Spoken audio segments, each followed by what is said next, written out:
Go for it. All right.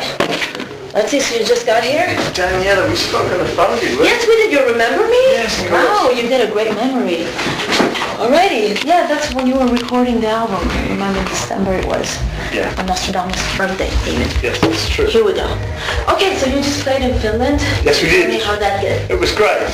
Yeah? Yeah, we liked it a lot. It was So good. you did some songs from the Nostradamus album? Yes, we did a couple, yeah. So did you get a feel of the audience's reaction to that so far?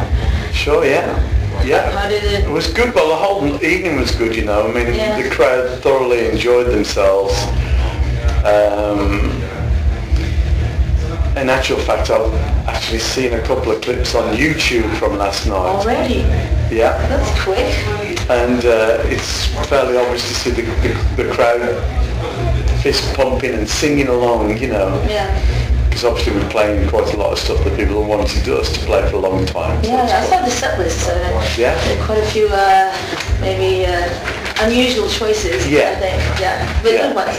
But it was good. It was amazing how well people were singing along and just enjoying it, you know. Yeah. It took you quite a long time to record and finish this Nostradamus album. What would you say took you the longest? Was it the preparations and the background checkup, you know, the reading about Nostradamus, or was it the music? What was it? Yeah, well, it was a big project, you know. It turned out into a big project, an hour and 40 minutes of solid music, really. But I think where we got caught out, if anything, maybe, I mean, Glenn may say it differently, but I think we got caught out towards the end when it came to like the preparation for the mixing and the mixing process and the mastering. You know, I think that was a bigger job than we thought it was really going to be, you know, because then again, you know, you get kind of, not nervous, but you know, you just want it to be as good as it can be. Right. You know, and so you're always fiddling with it, you know. Little bits and pieces. Yeah. I mean, you all live in different parts of the world pretty much. How does that work when you're working on a project like this? Not too bad, really. Because, I mean, Rob has a home in England, so... and then when he comes there, myself and Glenn live fairly close to each other. Yeah. So we can get together and do all the writing and all that sort of stuff, you know, and the recording's not too bad, you know. So when you wrote the songs for this album, it wasn't like sending MP3 files back and forth? Oh, no. You're not into that whole... I've done that before, you know, on other small things, but we've never done that with Priest, no. Let's just get together. Okay, so, all right, so that's what, how many times did you get together for this one? It's quite a lot over a 2-year period, but we did a couple of gigs in between, you know, the Royal Albert Hall, the Teenage Cancer Trust, and the VH1 Classic. Las Vegas. Yeah, there was all that, so, but that's kind of good to take a bit of break and do a couple of shows, you know, it keeps things fresh. It's interesting that the whole rock opera concept, that this is new for you. Well, I mean, I guess, right? What did you do to get in the right mood? Did you do anything special? No, not really. I think the main thing is that once we set our minds to doing the thing on Nostradamus and documenting his life, and you know, the music got stuck into it. The first apparent difference was we felt that the need to bring in, you know, instruments that were relevant at the time of Nostradamus when he was alive. You know what I mean? Oh, really? Well, you know, obviously concert pianos and, you know, cellos and choirs and stuff like that, just to get the vibe together, you know.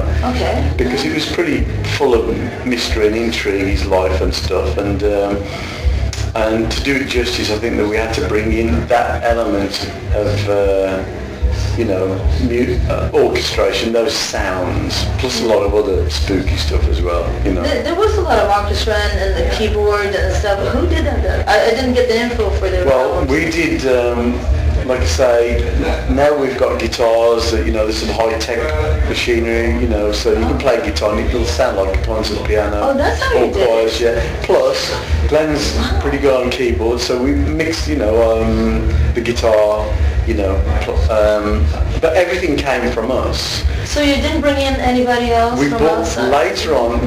We asked Don Airy to come in. You know, who plays on has played on quite a few of our albums, just to put a few touches. Do you know what I mean? Right. But all the songwriting, everything, and you know, definitely the main instrumentation or orchestration So that was whole- all done by me and Glenn. So that whole intro of Nostradamus, the song, that's like a guitar, actually. Or Yeah, it was. I think predominantly the damn. Yeah, yeah. That was definitely Glenn did that on the keyboards to start with. But I mean, right at the very, very end, we got some real strings guy to come and put real strings on just some chosen parts, just to duplicate what was already there. Oh yeah. You know, 'cause sometimes keyboard sounds are not, you know, as real as they could be, so to give it real, you know, texture.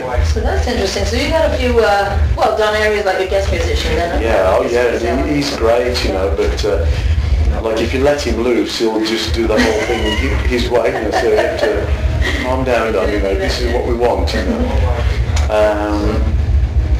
So have you heard the record, the whole Yes, record? I have. Oh, right. I have, and I was so surprised. I didn't know what to expect. And I've heard a few other people who heard it so far, and it's very different when people react. Yeah. How well do you take when people don't like something? I mean, you went through that with Turbo. Do you care? It's the same old thing. I mean, I was the same as a music fan growing up, you know. What I liked, I just wanted more of. Yeah. You know what I mean? But that's, you know, as you mature and you think, well, you know, for example, one of the great players, Jimi Hendrix, a great hero of mine, obviously, you couldn't expect him to keep doing the same thing. You had to evolve as an artist, as a musician. Once you've done something and you've been in an area, you have to move on. And especially, it's good for the band, it's good for the industry, and there's always going to be people that think if their favourite album is Painkiller, they're going to want more Painkillers, right? Yeah. But they've got to appreciate when we did Painkiller, everybody was complaining there wasn't enough, another thing coming, Breaking the Law, Living After Midnight, you know, Turbo Lovers, you name it, we had all that. Yeah. The Painkiller album was a risk. That was a risk when we did the Painkiller album, because that was more of a risk than Turbo? Because Turbo was the most... Turbo was a risk. Of course it was a Definitely, risk. when people were talking so much about the keyboards and blah, blah.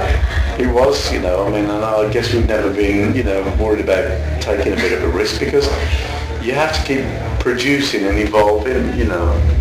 But the Nostradamus thing, I think that, like I said before, Painkiller was only so well acclaimed after a period of time.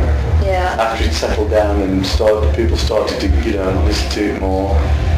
But I can tell you this now, when we started that Painkiller tour, we were playing 5 songs live.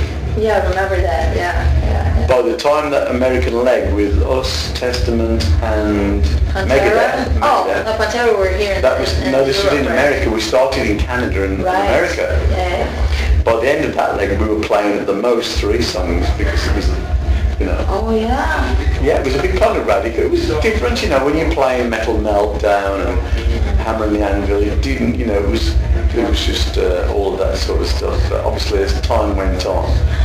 I think most of the criticism so far that I've heard is that it's too mellow in the beginning, and it's not metal.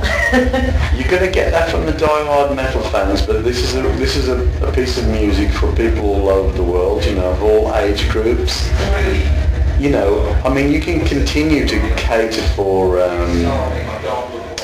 you know, one particular, you know, die-hard section. But what we've got, you know, what I think we've got on our hands is when the dust settles, you know, it's something that's unique. Yeah. Certainly unique for Priest, but also unique in the world of what we're actually all about and what we do in the world of rock and metal. You know, you've got your Rats and your Poisons and your Dockens and whatever, and all the, you know what I mean? Yeah. But, you know, the Nostradamus album, this album, well, you'll see tonight. Yeah. I think it's challenging, and I love it because of it. You will see tonight. Yeah. we will be on that stage playing songs from 4 decades. Yeah. The 70s, the 80s, the 90s, and 2008 with Nostradamus. Yeah. And everybody's got to say, does it fit? Does it work? Does it gel? Whatever. Do you know what I mean? It's a show. It's performing. And, and that's where it gets to be a bit of fun, really, Is it pretty much the same set that you did in Finland? Or? Well, it will do. To start with, one, we're not big on rehearsing, you know what I mean? But two, we think this is a pretty good set, so we want to just play a few shows with it and just check it out. And then at some point we'll add more stuff from Nostradamus. The record's not even out yet. I know, is it 17? Talk about being brave. Yeah, I was just going to say, how many, you did 2 songs or 3 from Nostradamus? Two, yeah. I think you would do well, because it was the first song you hear tonight will be a song that these people is a song that they've never heard before.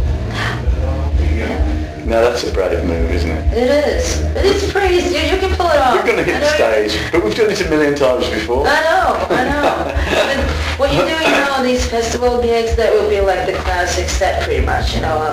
Old songs and new songs. But you were talking about doing the whole Nostradamus thing as a theater piece, sort of. Is that still standing, or? I think that's totally a legitimate, opportunity. I think at some point that you can't have an album like this Nostradamus album with so much melody. Yeah.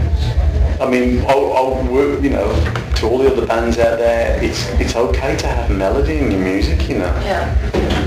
It's good. It's a good thing. Yeah. The album, I don't know how many times you've heard it. Oh, I've been having it on repeat for about a week now, so I've heard it quite a few times. I love it because the first CD is a little bit slow, and then on the second you're speeding it up a little bit, and I love the mixture. And I think it's like a metal version of Phantom of the Opera, kind of very dramatic, very larger than life, very... Well, it's a movie, it's a theatrical, it's a musical, it's everything. It should be listened to like you would watch a movie, to get it, to get it all. You need to... I wish I had the lyrics, and I don't have anything. I just got a burnt copy of the thing, Well, when you get the 48-page book that's beautifully illustrated with all the lyrics, everything will start to fall into place, is what I think, for everybody, when they see the whole thing, the live performance, the packaging, and there's a lot of fans out there that, we have to think, who should we aim at? The 15, 16-year-old, 20s, 30s, 40s, 50s, 60s, what do you do? The only thing I can say is what we've done is something unique to anything we've really done before. Obviously there's Priest in there.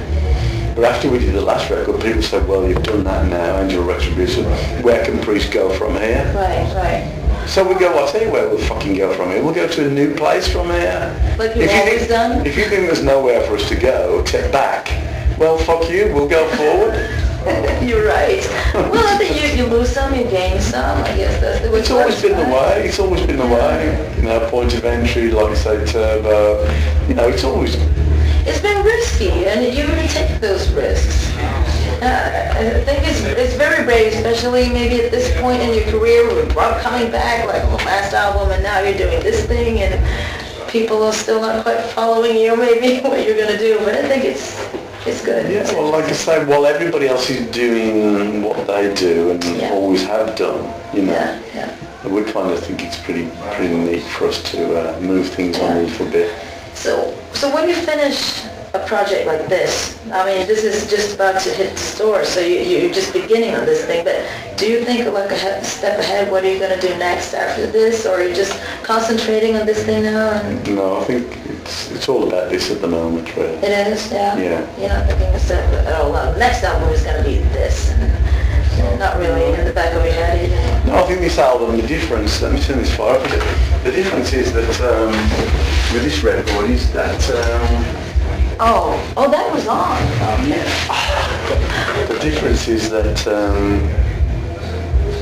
there's a million zillion people out there that have been, with what's happened, I think, with metal through the 90s, from the 90s onwards.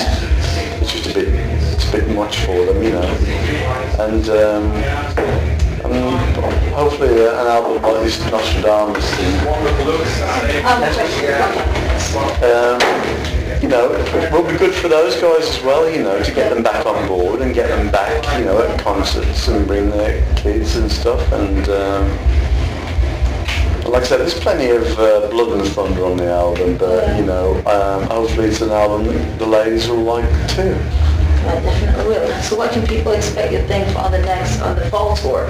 Is it going to be the same like you're doing here at the festival gigs, or? Well, so for the rest of this year, I think, if we can get back, in the fall and do our own show, then we'll just be playing lots of different songs from Nostradamus and different songs from our, catalogue and just change it all around again. But just come round, instead of people having to travel a zillion miles, a lot of people can't make it, can't afford it, whatever, then we'll be going to their town to play and perform. Yeah? Looking forward to it. Thank you so much. Okay. Okay.